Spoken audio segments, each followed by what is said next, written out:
ইউনূস পতন হবে আর ওরা দেশে ঢুকে যাবে। আয় আয়, বাংলাদেশে আয়। কয়দিন আগে দেখছিস না, তোরা যতবার লম্প ঝম্প করবি ততবার বিপদে পড়বি। কয়দিন আগে ব্যান হয়েছিস না এক ফাজলামি কইরা, এর আগে 32 নম্বর খাইয়া দিছি না, এর আগে একবার পাকনামি করছিল না, তোর বাপের বিচি টাইনা ধরে তোর মেরে ফেলছে না বাংলাদেশের মানুষ। ডালিম ভাই এক বিচিতে ধরছে, রাশেদ ভাই আরেক বিচিতে, নূর ভাই মাঝখানের ইসলাম ধরে টান দিয়া ছিঁড়া ফেলছে না। তোর বাপেরে বাল ফেলাইতে পারছিস? তোর মারে 45 মিনিটের সময় দিয়ে বাংলাদেশের মানুষ পলায় গেছিস। 14 গোষ্ঠী সব পৃথিবীর ইতিহাসে এরকম ঘটনা ঘটে নাই। গ্রামের মেম্বার থেকে শুরু করে বাইতুল মোকাররমের খতিব সব একসাথে পলাইছিস, একদম পুরো গোষ্ঠী শুদ্ধ পলাইছিস। এই কথা তোদেরকে গত 5 বছর অসংখ্যবার বলে এসছি। এমন একটা দিন আসবে পালানোর রাস্তা পাবি না। তোরা আওয়ামী লীগ করিস এটা কেউ বলতে পারবি না মুখ দিয়া।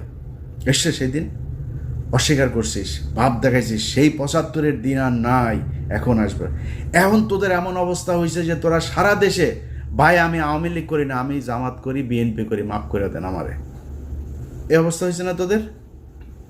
বিএনপি, এই ইশরাক, এই যে এখন যিনি মেয়রের ইনিয়া যেটা চলছে, সেই এই ইশরাক তোদেরকে বলছিল যে পুলিশ ছাড়া মাঠে আয়।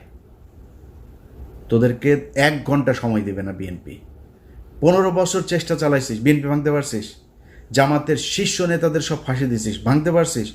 2টা দলই স্ট্রং হয়েছে আগের চাইতে। কিন্তু তোদের 75-এর পরে আওয়ামী লীগ বলার নাম মানুষ পাস নাই, 24-ও পাচ্ছিস না। এটা তোদের ভবিষ্যৎ। যেদিন আবার মনে কর খুব হাইপোথেটিক্যালি একটা সময় আসবে, তুই আবার ক্ষমতায় আসবি, আবার তোদের এই একই অবস্থা হবে যদি চরিত্র পরিবর্তন করতে না পারিস। যেই নামে আসিক, আওয়ামী লীগ নামে তোরা নির্বাচন করবি, এই স্বপ্ন দেখিস না। যেই নামে তোদের এই লোকগুলি তো থাকবে, এই লোকগুলির যদি আলাদা কোনো দল হয়, সেই দল থেকে ক্ষমতায় আসিস এবং এরকম করিস, এই আবার তোর আব্বার মতো আর তোর মার মতো অবস্থা হবে। তোর বাপের মনে আছে না, 14 গোষ্ঠী একদম পাড়া মেরা মেরা ফেলছে বাঙালি, মিষ্টি বিলায় খাইছে। তারপরে শিখতে পারছিস কিছু? কোনো কিছু করতে পারছিস? আজকে তোরা এখন লাফালাফি করতে যে দেশে যাবি। তোরা দেশে যাবি কেন? আবার ওই যে ওয়াসিমের মতো মাইরা তারপরে এই গাড়ির উপর থেকে ফেলবি জীবন্ত মানুষকে, ওই জন্য? আবার ওই যে রোজা ভাঙায়া মহিলারে ধর্ষণ করবি, এই জন্য যাবি আবার দেশে?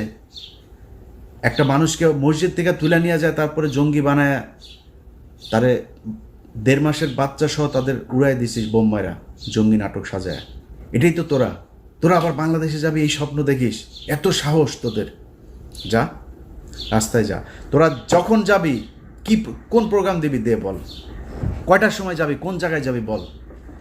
আমি তোরা গ্যারান্টি দিলাম, বিএনপি, জামাত, এনসিপি, সাধারণ মানুষ, নূরের দল, যেই দল এই দল, সব দল একসাথে হয়ে তোরে পেটাবে।